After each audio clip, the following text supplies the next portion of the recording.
단순함을 활용해 고객의 뇌를 편안하게 해주어라. 우리가 살펴봤듯이 뇌는 진화 과정에서 되도록 에너지를 적게 쓰도록 프로그래밍 되어 있다. 생각하는 것은 에너지가 많이 소모되는 행위이기 때문에 뇌는 되도록 적게 생각하려고 한다.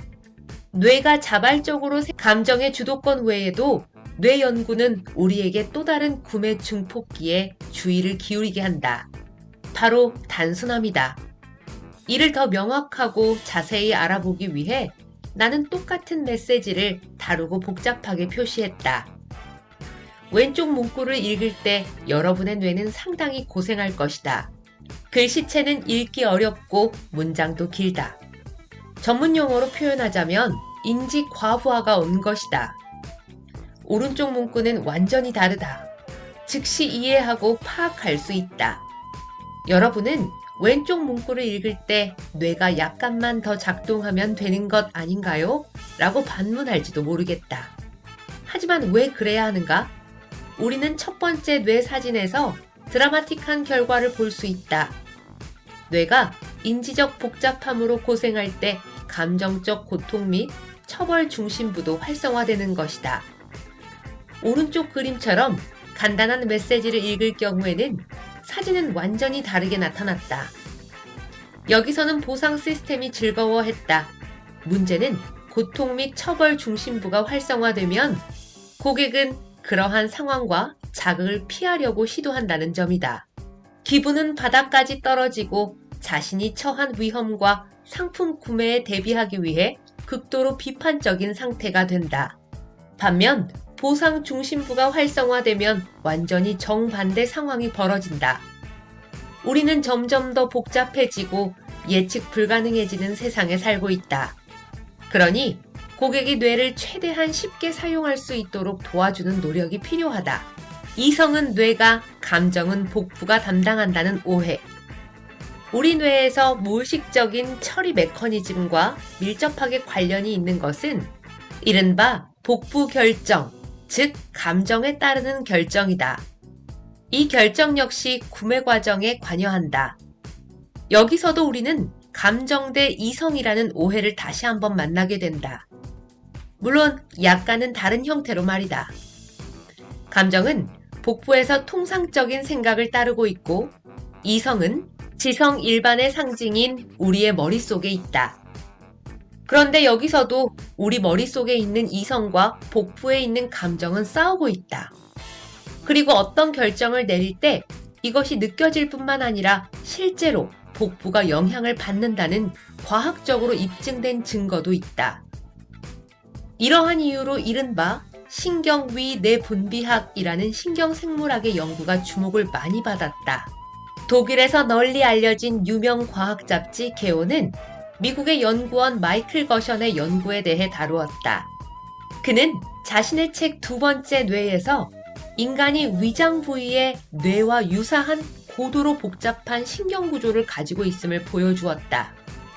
그리고 우리 뇌에서 중요한 역할을 하는 신경 전달 물질 세로토닌이 제2의 뇌인 복부뇌에서도 중요한 역할을 하고 있음을 밝혔다. 그런데 이 연구 결과가 개요에서는 완전히 다른 방향으로 왜곡되었다.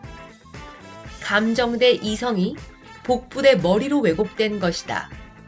이 기사에 따르면 결정은 뇌 속에서뿐만 아니라 복부에서도 기본적으로 내려지며 종종 뇌에 대항한다는 것이다.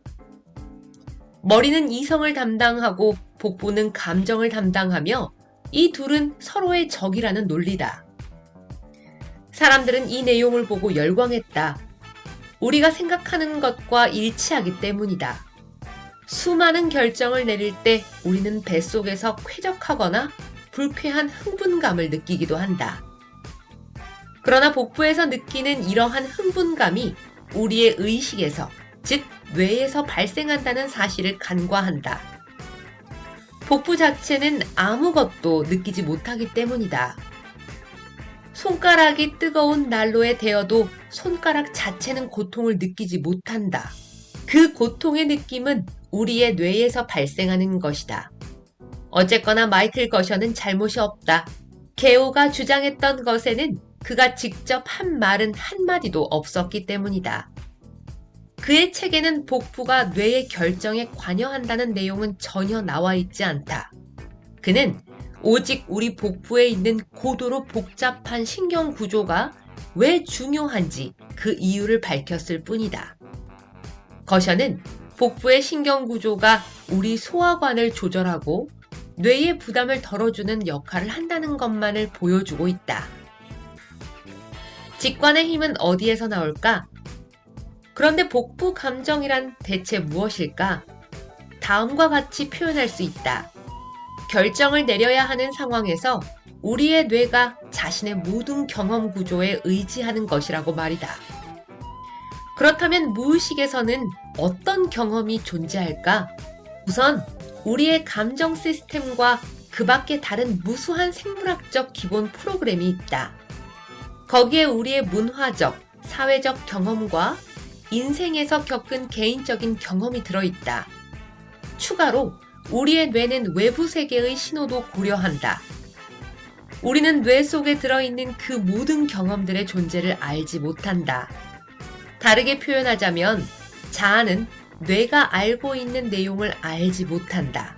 뇌는 결정을 내려야 하는 상황이 닥치면 과거에 이와 매우 유사한 상황에서 뇌 속에 저장된 무의식적인 규칙과 모형을 인식한다. 결정해야 하는 상황이 닥치면 이 무의식적인 규칙과 모형은 활성화되고 우리는 그 이유를 정확하게 설명할 수는 없지만 직관적으로 결정을 내린다. 인간의 의사결정 과정을 연구하는 미국 학자 게리 클라인은 복잡한 결정에서 직관의 힘을 발견한 최초의 인물이다. 그는 유능한 소방관들과 함께 대형 화재 현장으로 갔다. 굉장히 복잡한 상황에서 소방관들이 내리는 결정을 분석하기 위해서였다. 화재가 진압되었을 때 게리 클라인은 소방관들에게 왜 그런 결정을 했는지 질문했다. 그런데 소방관들은 이에 관해서 아무런 답변도 할 수 없었다. 수백 번의 대형 화재를 성공적으로 진압하면서 소방관의 뇌 속에는 무의식적이고 일반화된 성공 모형이 형성되었고 소방관들은 결정 과정에서 이를 무의식적으로 받아들였던 것이다. 소비자가 매장 진열대에서 제조업체는 다르지만 똑같은 상품들을 두고 구매 결정을 해야 할 때도 이러한 직관적인 결정이 작용한다. 우리는 고객들이 눈치채지 못하게 감시 카메라를 이용해 그들을 관찰했다.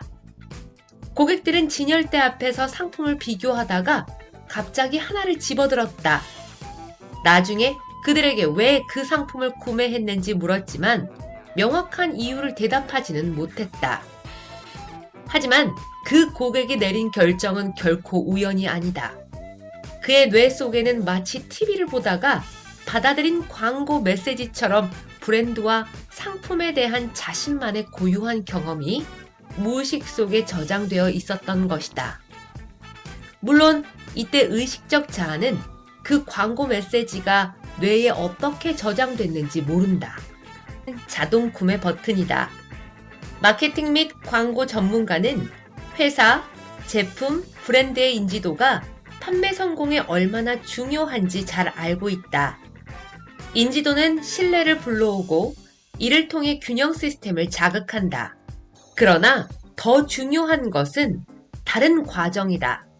부정적인 경험이 없을 경우 고객의 머릿속에서는 인지도가 높은 제품과 브랜드는 구매, 자동, 메모리에 저장된다.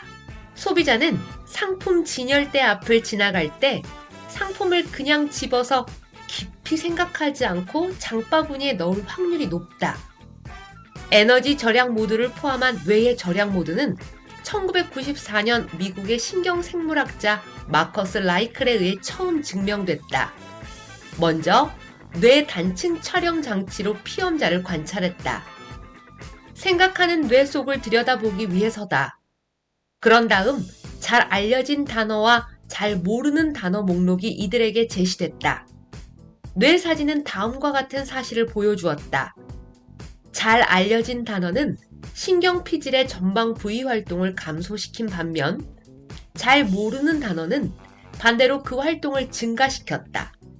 신피질이 절약 모드로 전환됐지만 그럼에도 잘 알려진 단어는 훨씬 잘 기억되었다. 페터 캐닝 연구팀도 뇌 단층 촬영으로 앞서 보여준 신피질 전방 부위의 변화를 똑같이 증명했다. 피험자들에게는 단어 대신 잘 알려진 커피 브랜드와 잘 모르는 커피 브랜드가 제시됐다. 결과는 다음과 같았다. 잘 알려진 브랜드일 경우 신피질의 전방 부위가 절약 모드로 전환됐다.